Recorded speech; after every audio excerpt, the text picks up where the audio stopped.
The shadows of storm and night. The mysteries of life and light.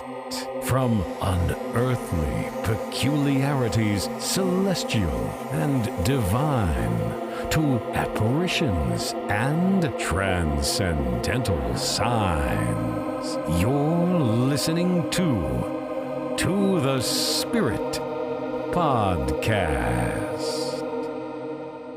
Hi, friends, and welcome to The Spirit. I'm your host, Beck. Today, my guest is a classically trained ballet and jazz dancer and taught her craft for over 25 years.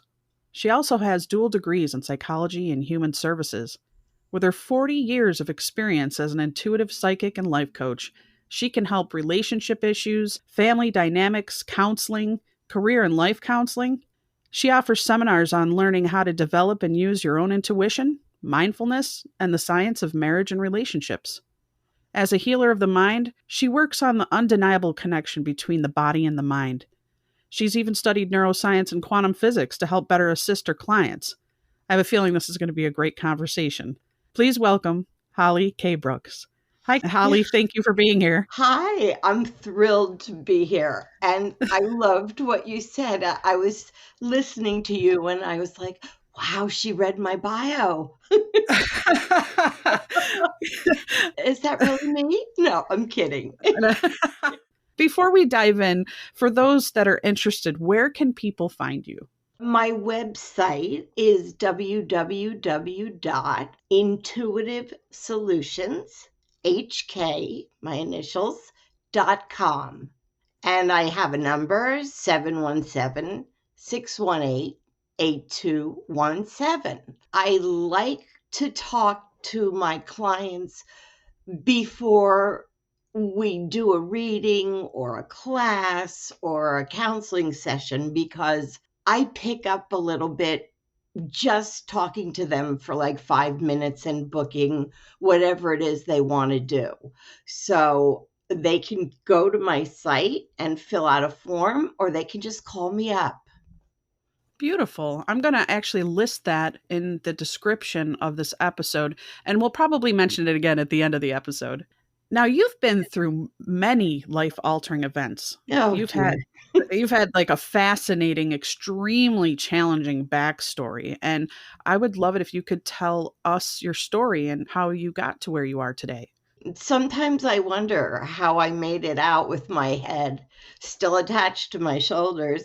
One really interesting thing I like to teach people is every time you face a fear or have an incredible challenge, you have a choice. You can go in the corner, you can suck your thumb and say, why me? And what did I do to deserve this? And why is this happening again? Or you can stand up and face it and say, gee, I wonder what it is the universe is trying to tell me. What are they trying to teach me? The worst in the beginning was I fell down the stairs in the middle of the night and broke my neck. Oh, boy. Oh, wow. It was intense. And I went across the little foyer there and bumped into the wall and broke my sternum. And forget it, I was messed up. And I popped back out and landed on my back in the dining room. I was blacked out. You know how they say you just fight or flight? I was gone. Yeah. But this voice in my head said, if you can wiggle your toes, you're not paralyzed. Now, for me, the power of my mind and spirit to say that to myself after a fall like that, I don't know quite where that came from, but I wiggled my toes. They put me, they boarded me and they did, and really what happened was they took me to the closest hospital and then decided to send me to another hospital because they were better with broken necks. Well, at this other hospital, which I was familiar with, I laid on a gurney in the hall for what seemed like forever until a resident said, "Oh, I looked at your x-rays. Your neck isn't broken." And he sent me home. My God. I know. I went home and they had given me pain medication, which, I don't think I'd ever take again unless I was having some serious operation. Hate that stuff. Same But here. I went home and I couldn't move in like 3 or 4 days. And I called my dad, and he's very good at finding, the best at everything. And he found a doctor in New York City. And he said, "I don't care what you have to do to get there, just get there." So I got to New York City. Yes, my neck was broken.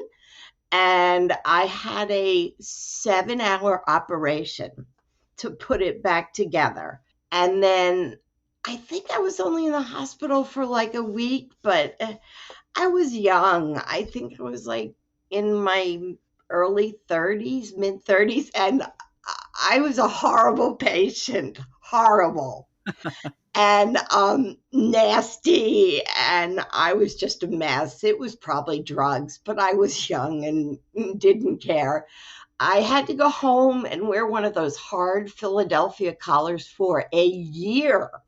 Oh, man. A year. And I started dancing when I was 5, ballet, studied classical ballet with the Garden State Ballet Academy, which is in New Jersey, and jazz with the father of American jazz in New York City.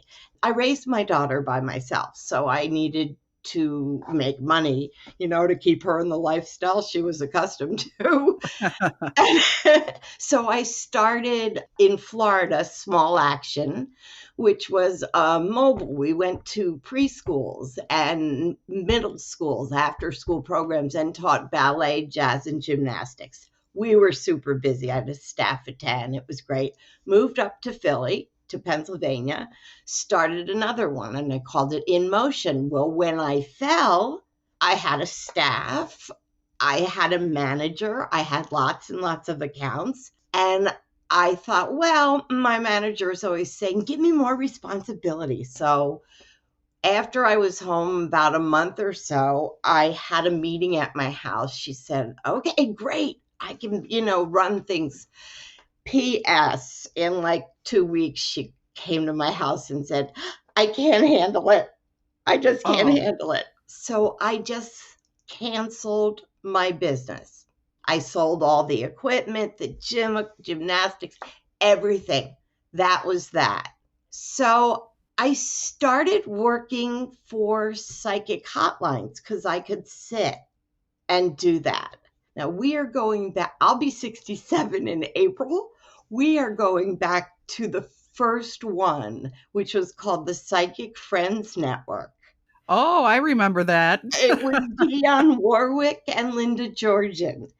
And I worked for them. And then I worked for Psychic Source, and I worked for Crystal Clear, which was only clients in Europe, which was challenging with the accents.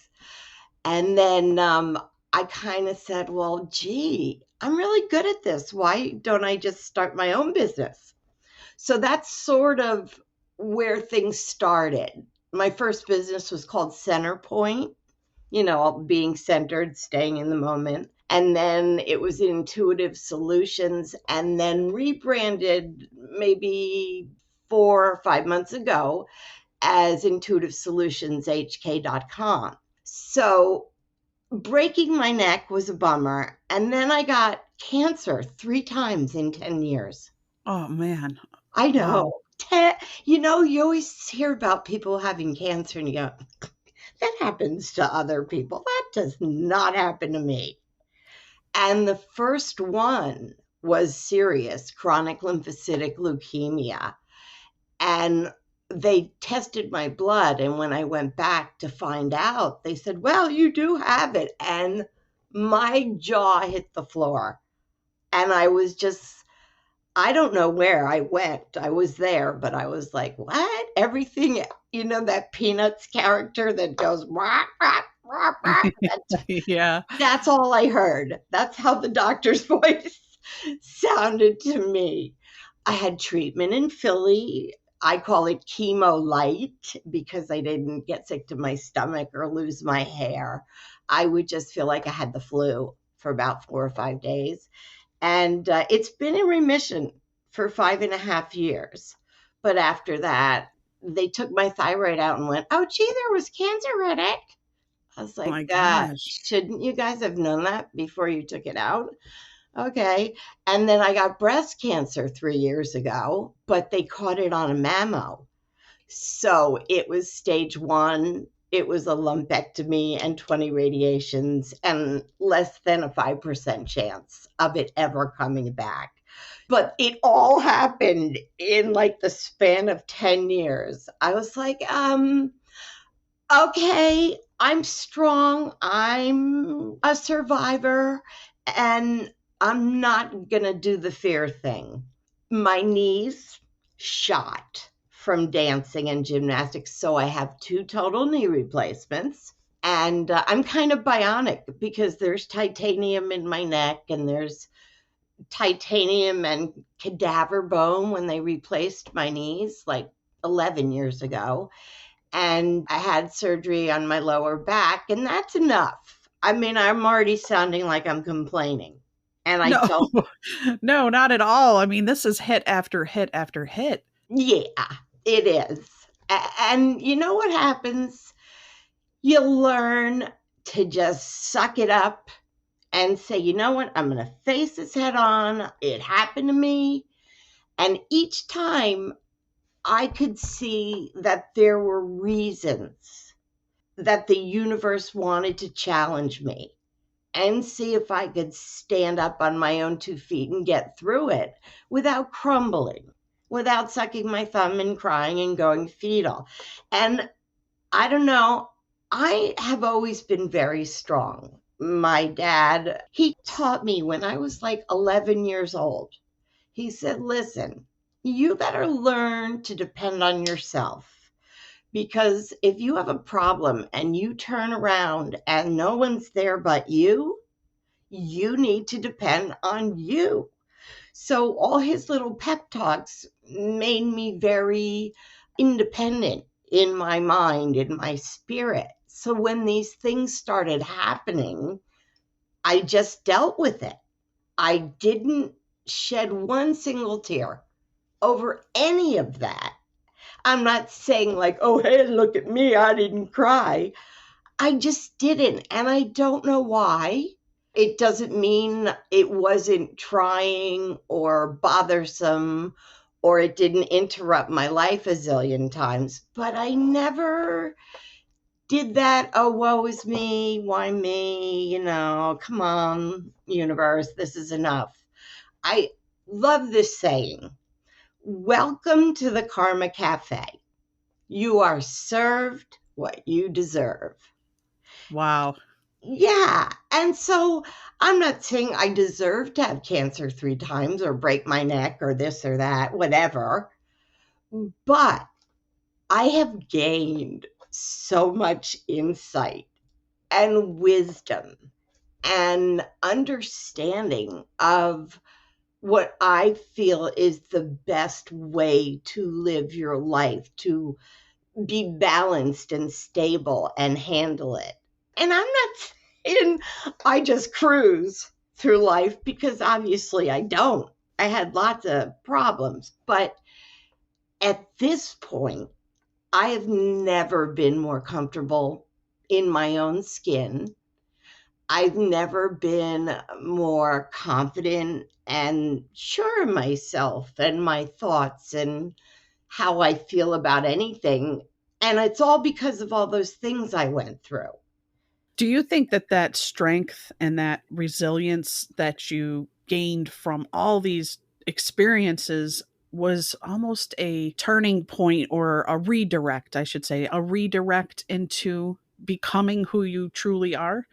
Yes, absolutely unequivocally. There's that word. Um, yeah. And each time it gave me more wisdom and more insight. If I'm talking to a client and they are saying to me, well, this happens over and over and over, it could be In relationships, I'm constantly picking the wrong guy, or I'm constantly stepping on my own feet. I can't get out of my head. I say the universe looks at you, and so we'll use me as an example and says, okay, Holly, you need to learn this. So we're going to throw down a problem, because you don't learn a whole lot from a great day at the beach or a party, something like that. You learn when it's difficult and hard, and you have to make decisions, and there's challenges. So I would say I got cancer the first time, which was the worst. I decided to face it, do exactly what they told me to do, and go through it.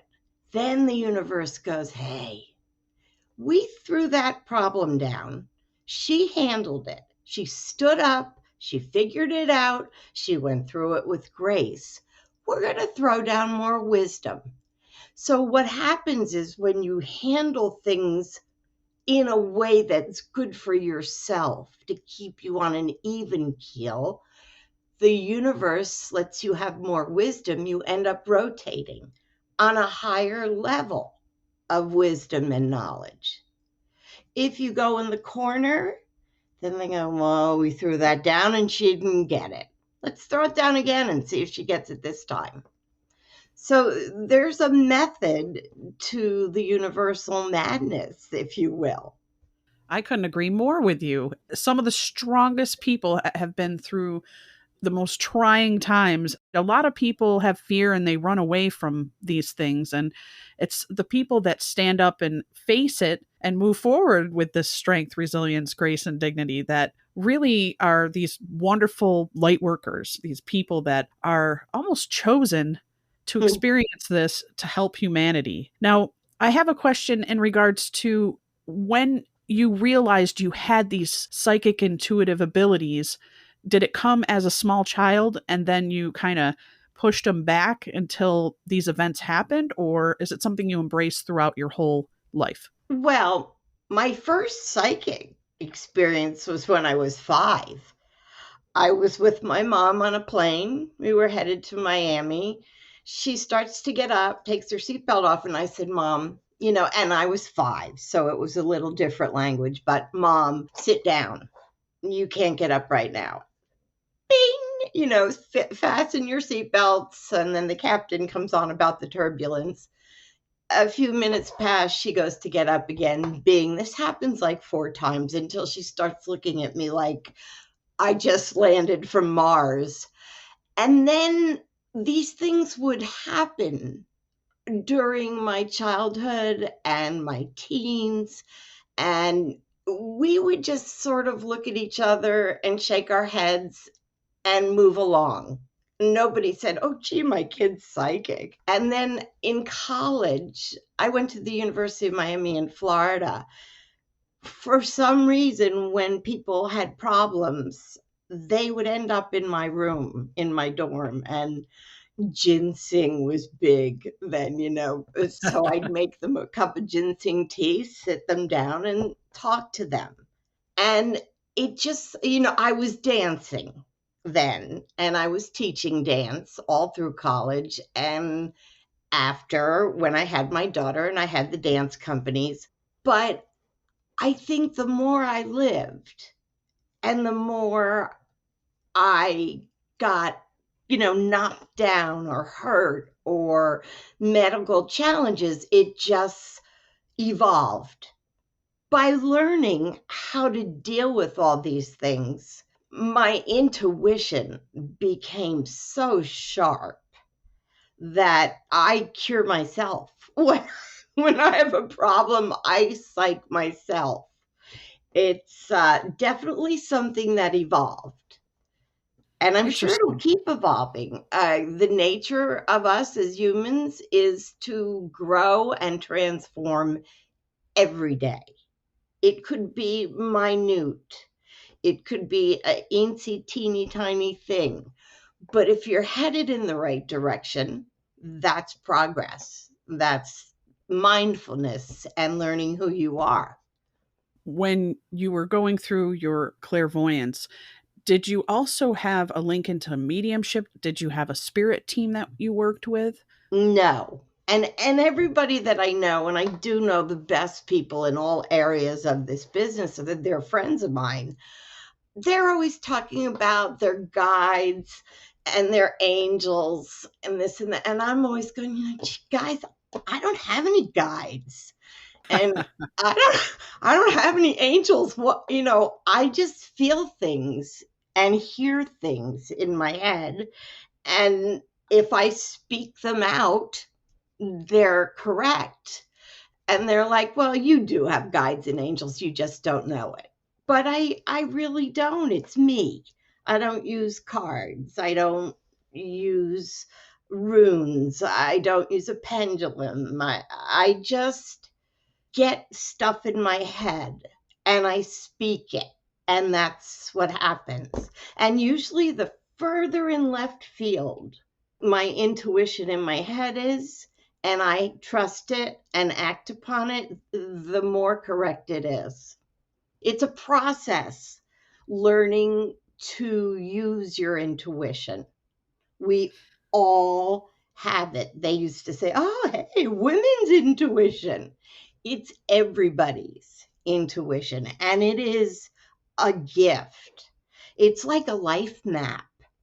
So, real quick, I'll just tell you that there's 3 steps. And the first step is quiet your head. If we're not feeling comfortable and balanced, our head is usually noisy. There's just too much going on. So the first step is to quiet your head so that you can hear your intuitive voice. I mean, do you hear your intuitive voice? I do. And sometimes I'm not sure if it's resonating from my stomach or if it's coming from my thoughts. I don't know if I feel as intuitive. I think I get little glimpses of it. Okay. Your stomach? Kind of like that gut feeling. Okay. Yeah. Yeah. Yeah, it's your gut. People will describe it that way and say, I feel it in my gut. Yes. So you need to say to yourself, everybody shut up in my head. I want to listen to that voice, or what's in my gut. What are they saying? And then the second thing is to trust it. And that takes it takes years of practice. It really does. Because something in your head, you'd think it's crazy and you go, oh, that's nuts. I'm wishing, I'm hoping, I'm dreaming. That can't even be real. And so we are on the road to not trusting that. And then the third thing is to act upon it, which is also very difficult because sometimes we question our intuitive voice. But I tell people to start like this. When the phone rings, don't look at your caller ID and try to figure out who it is. You would be surprised how many times you'll get that right. Also, if you wake up in the morning and you want to wear blue pants, but your head's going, yeah, wear the tan pants. Wear the tan pants. If you're driving and you are supposed to turn right, but your head is going, no, turn left. Turn left, because you might be avoiding traffic or construction, whatever. It just takes a lot of practice to follow your intuition. And when I see things psychically, I call myself an intuitive psychic because they are the things that cross through my head, my intuition. And those are the things I see. And I tell them to people, and oh boy, they're right. They're like, how did you know that? Like, well, you called me. So I just see stuff. Is it played out like a movie for you or like a snippet? And is there audio involved or is it just? There's always audio. Being a dancer, I wake up in the morning and have Alexa play music for me immediately. I'm like jetting to the bathroom, bouncing and twirling. It comes sometimes in snippets. Sometimes I'll get details of somebody that I say you're going to meet someone in April and this is what they look like. I do a lot of detail, like with my brother, who is 2 years younger than me. And, always thought this is a lot of bunk. And, my sister's just always been the crazy one. He was going to look at homes because he was retiring. And I said, well, I don't know what your day is like, but the third one you look at is going to be the one that you get. And on the way home, he says, I have to tell you something. We looked at 4 and we picked the third. And I went, oh, good. And then I did it like 3 times after that, concerning the way he was going to take his life and what they were going to do. Now he's a fan. So it's just funny. I don't know. I'll see things. People say, well, I'm going on 4 job interviews. Which one do you think? So I see numbers. I'll say, well, the second job interview is the one you're going to take. It just sort of flies through my head. Information. I've heard of cold readings, but what are hot readings? Hot readings are picking up information before you even do the reading. So before, I had mentioned that I love people to call me personally to set up whatever service they want to do with me. And while I'm speaking to them, I ask them, what is it they want to talk about, or do they want to take a class, or is it life counseling? What do you want to focus on? They tell me, we chit chat for a little bit, and I hang up the phone, and I've got information when I start with them, when I start their appointment. So hot readings is like, I've got stuff before we even do our reading. Oh, that's great. That's like being totally prepared. Yes. Does that link into reading voices? Because I know when I had gone through your bio, it said that you read voices and you pick up on things extremely fast. So what is a voice reading, and what can someone's voice tell you? Oh, a lot. Like, suppose I called you up, we were buddies, and I called you up and I was like, Rebecca, I don't know what to say. It's been a tough day. Well, you would pick up information from that, right? Oh, yeah. I sound sad. I sound like I had a bad day. I sound blue. And then from their voices, whichever direction or meter or sound it is in, I cull information about them by the way they're speaking, their voice. I think a big part of being a psychic is being able to read their voice as well as their thoughts, what they're thinking about, what they need to know. It's kind of a parcel. It's a conglomeration of things I do. I read their voice. I get info before we do our proper reading or class. And I have intuition that makes me see things, so I have details as well. I just don't do gambling.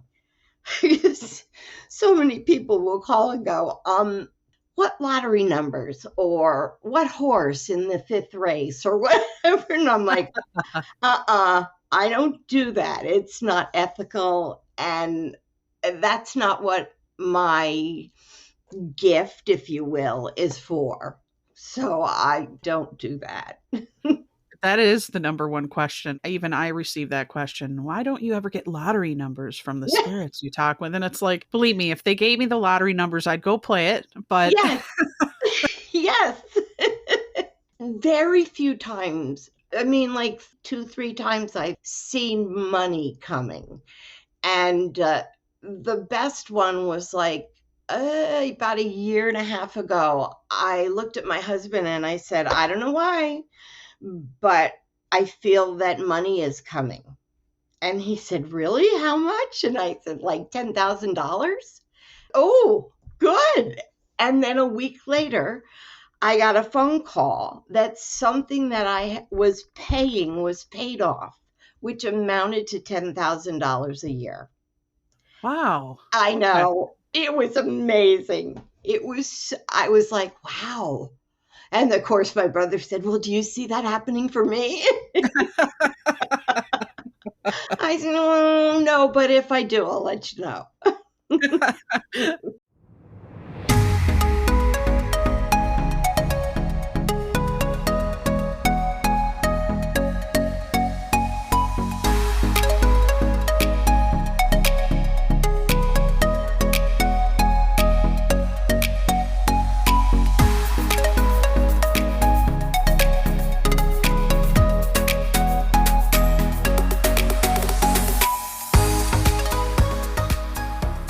Since COVID the 19th, I know a lot of intuitives and psychics have to do a lot more work via Skype and phone. It seems like you've kind of maybe preferred that method, or did you like? No, first of all, I've always worked over the phone because our thoughts travel fast, faster than the speed of light. There's where quantum physics comes in. If something's happening here, it's happening somewhere else in another galaxy or universe. The quantum entanglement is that time is not linear. We don't go from 9 to 5. It's more like loose and wavy. Time is like that. So I feel like talking on the phone, people, first of all, they think I can't see them. I don't see their face. I don't see their reactions. And that makes them feel safe. Also, it opens them up because they might say things to me that they wouldn't if I was looking right at them. That's So very I, true. Yeah. I like the phone. I do Zoom, which I like. I can do Skype. I can do FaceTime. The only time I do in person is if somebody lives near me. And that hardly, I mean, maybe in the last 8 years, that's happened like 4 times. Well, because I work, nationally. But truly, I prefer not having a sit down face to face. It's not as effective for me and for my clients. I think it's better. There's sort of that mental iron curtain that they think is there, but it's not. Do you know what I mean? I totally understand that. I get that. And that's my preference as well. I think the energies change when the person's in close proximity. And Hmm. I'm not saying it's better or worse, but I'm with you on preferring to have my distance and work in that way. Yeah, I like it better. I like it because I feel like I can get into their mind space in a deeper way than if they're just sitting like, across from the couch, across from me in my living room. So, yeah, and COVID has changed everything. Everything, the entertainment industry and how it works now, and clothing and meetings and business. So, for readings, for what I do or classes, it really hasn't changed. However, people have a lot more to deal with. So, they're wanting to be reassured and have questions answered because there are so many open ended things going on right now that we just don't know the answer.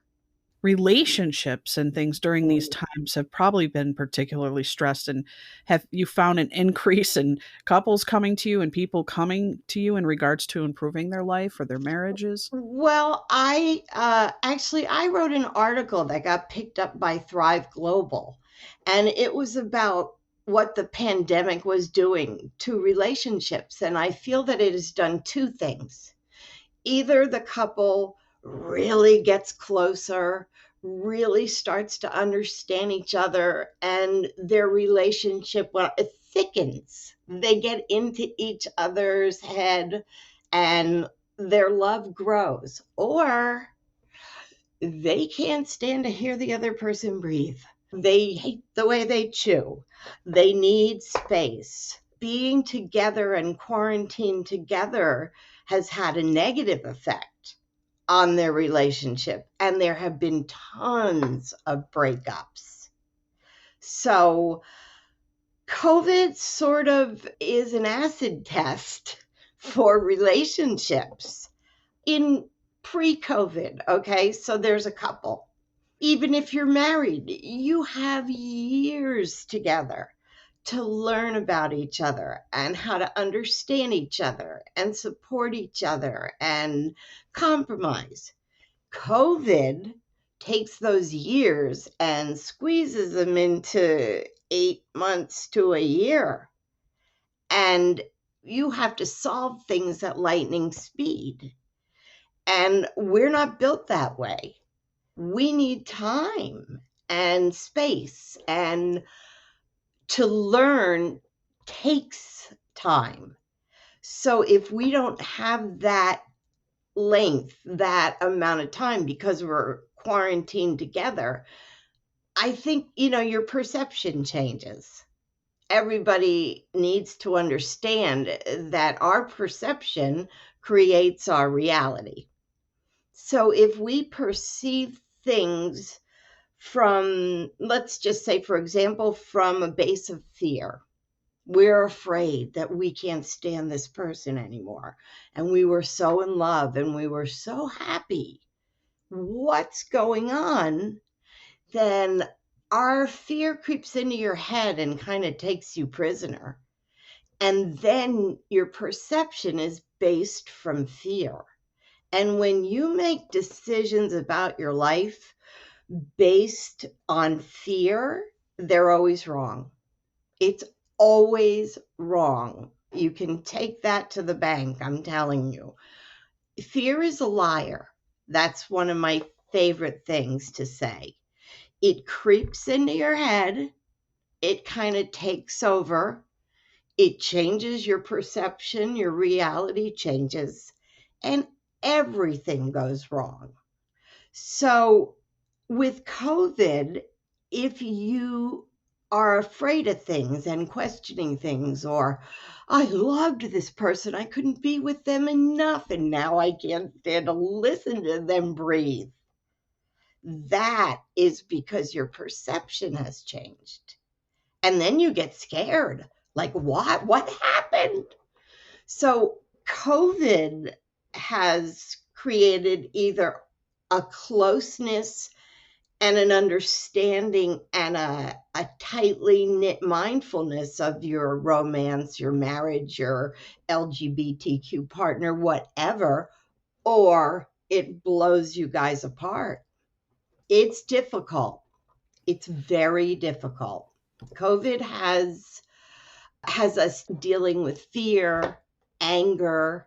It tests our resilience, and our resilience is not what it would be without COVID. It just colors our entire lives if we let it. It's like holding a big giant magnifying glass up of your life, and you can look at it as, oh, I can see things clearer and I need to fix these things. Or like you said, it could magnify a fear that you have and you can live in that universe. And it seems like it's pretty split. Yes, I agree. And what it has done to children really, really gets to me, because kids need that socialization, and they're fearful, and sometimes they're in school, and sometimes, oops, somebody may have COVID, you're not in school tomorrow. And it's just the mask thing. One of my granddaughters she's 9, crying. I'm tired of this. I want to see my friends. I'm tired of wearing a mask. I don't like learning on the computer. And hey, who can blame them?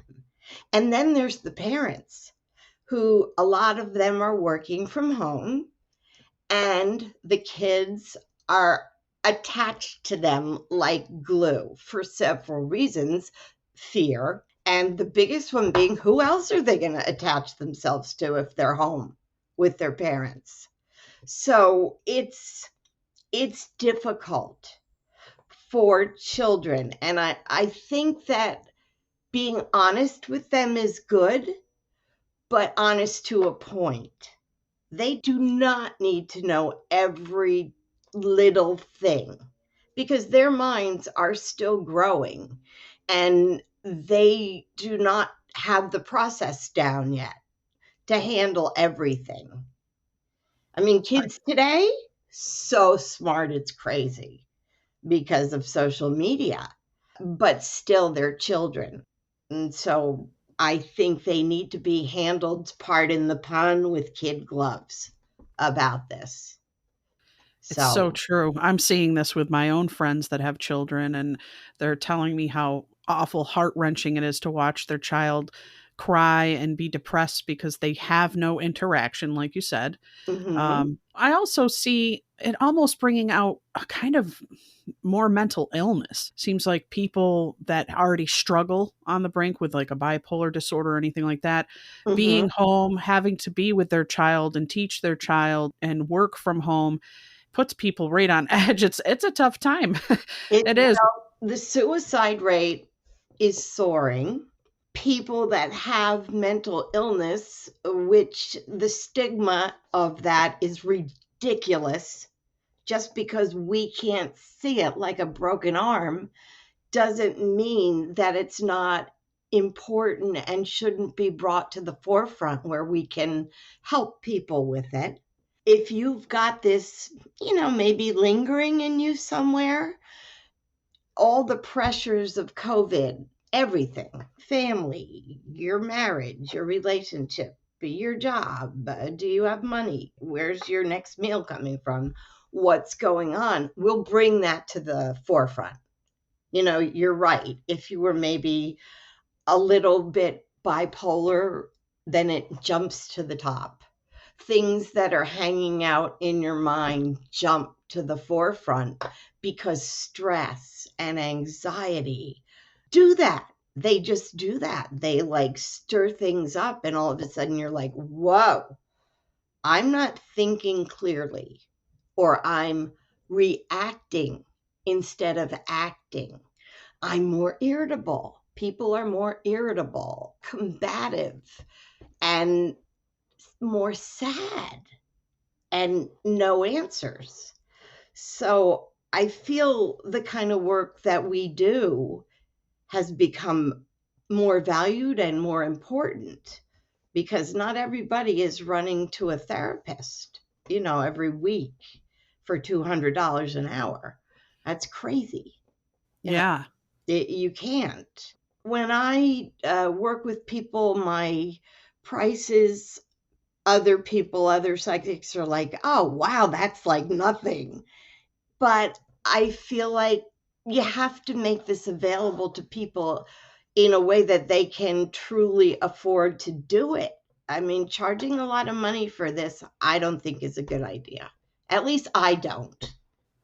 I'm totally So, with you on that. I think that's something that comes up over and over again. The people that I have had on this program, wonderful people.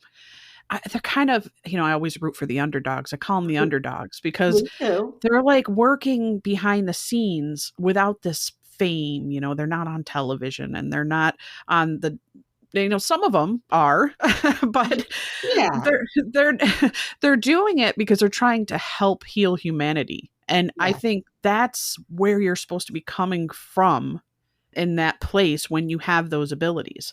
And so I commend people like yourself. You do seminars, Hmm. um, and you counsel. Can you talk a little bit about what you offer for the people that are going through all these different things during this time, especially? Well, I do 3 seminars, and they're like an hour long, and there is some interactive work. They're all interactive. I do not like flat teaching. It's boring, and you never know if the people taking your seminar learned anything or understood. So the first one is called I Told You So, Signed Your Intuition. because your intuition is always right. And it's the 3 steps: hearing it, trusting it, acting on it. And then I teach one on mindfulness, knowing who you are, trusting yourself, being generous of spirit. And that is first to yourself. Learning to love yourself. It starts with you. It's your choice. You can make the decision. What do I do? What do I do? Well, what do you want to do? What is your mind telling yourself to do? And that's that one. And then about the science of romance and marriage. And that's any kind of relationship, LGBTQ and hetero and whatever. I don't care if you want to marry a tree stump, you should be able to. But there is tons of statistics about choosing the same person over and over, and that we do model ourselves on the same sex parent.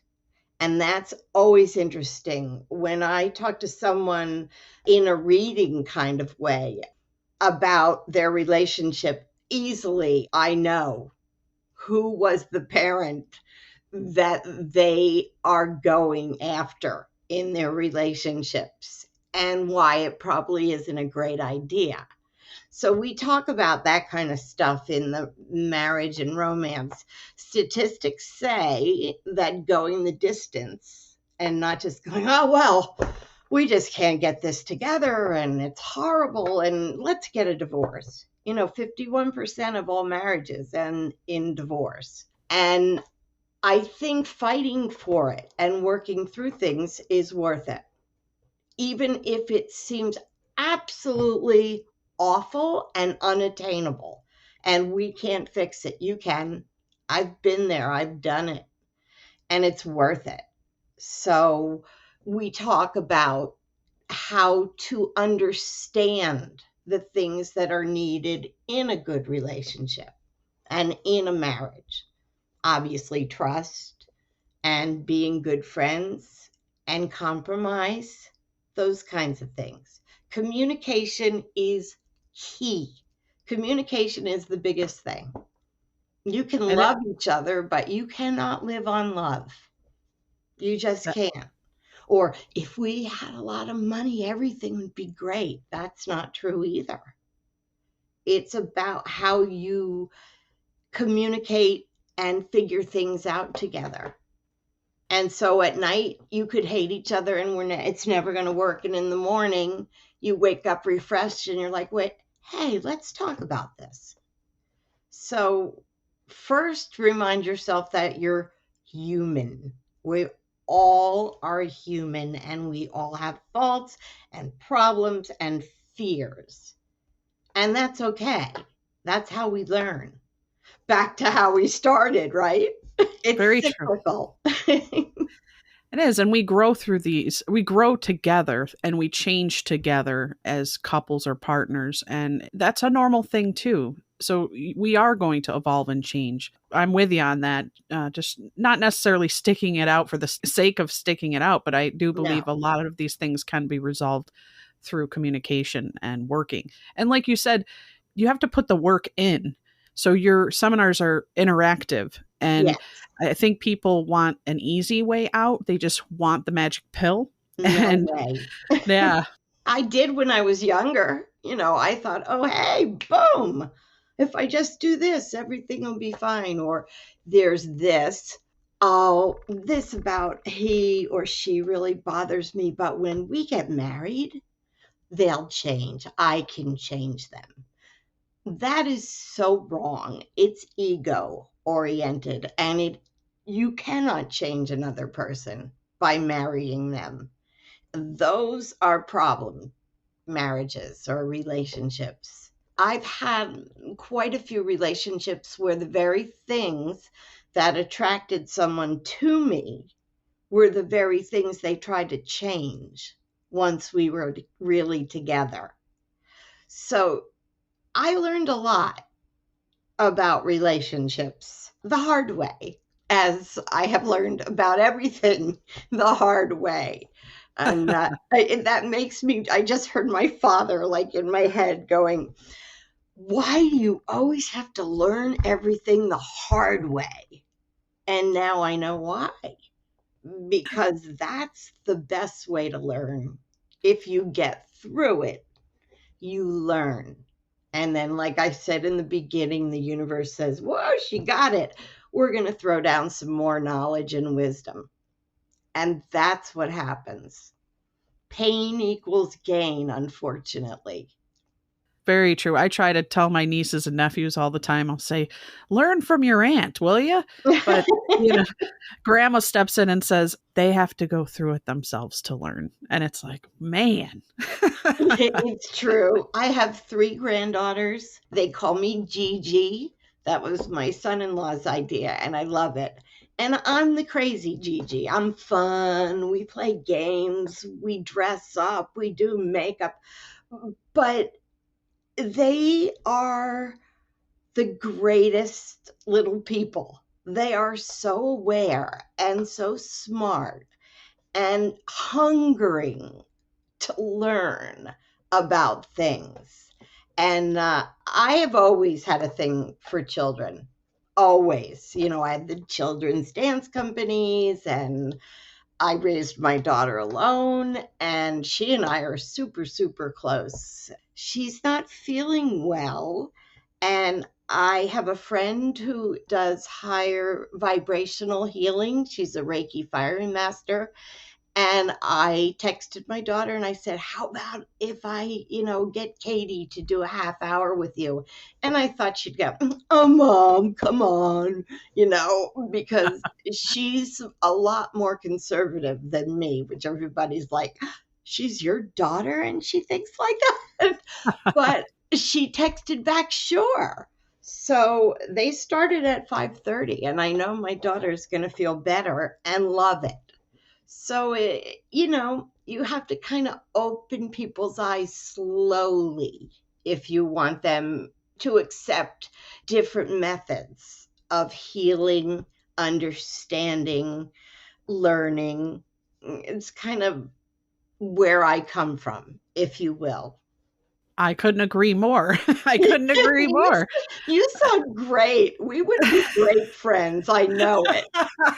Well, I'm sitting here going, everything she's saying, I've had this discussion within the past week about almost every topic and every subject you've spoken about. So it's kind of blowing my mind. Well, good. I like doing that.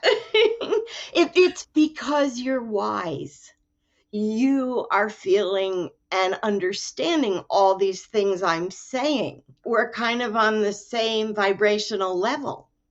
And Yes. it's nice. It's easy to talk to you.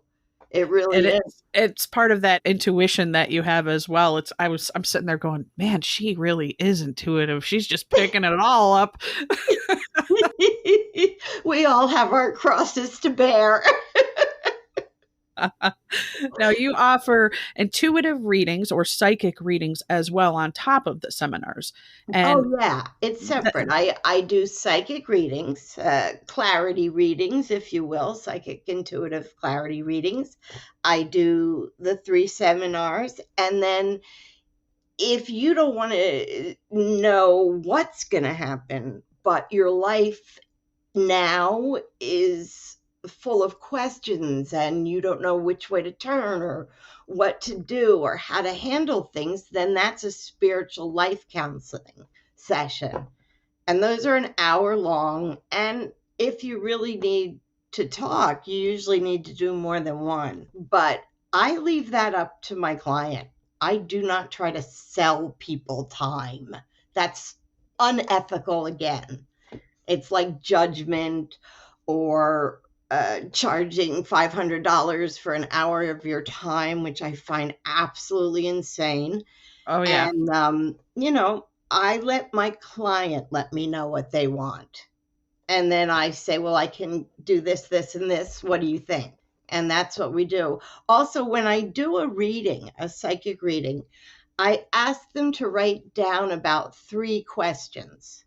And I use those as jumping off points so that we don't go like a cold reading, running through the jungle from here to there, and nothing gets done, and it's a waste of time and money.